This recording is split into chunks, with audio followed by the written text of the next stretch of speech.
أفمن يعلم أنما أنزل إليك من ربك الحق كمن هو أعمى إنما يتذكر أولو الألباب الذين يوفون بعهد الله ولا ينقضون الميثاق والذين يصلون ما أمر الله به أن يوصل ويخشون ربهم ويخافون سوء الحساب والذين صبروا ابتغاء وجه ربهم وأقاموا الصلاة وأنفقوا مما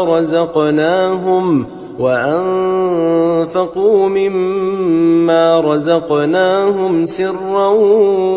وعلانية ويدرؤون بالحسنة السيئة أولئك لهم عقبى الدار جنات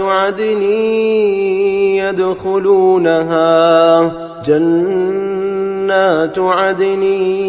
يدخلونها ومن صلح من آبائهم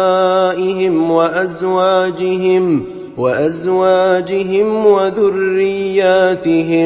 والملائكة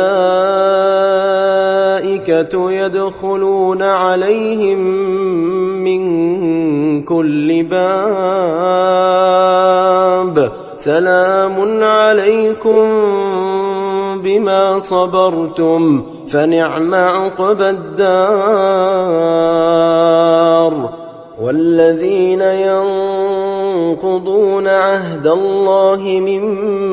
بعد ميثاقه ويقطعون ما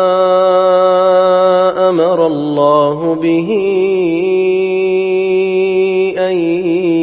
يوصل ويفسدون في الأرض أولئك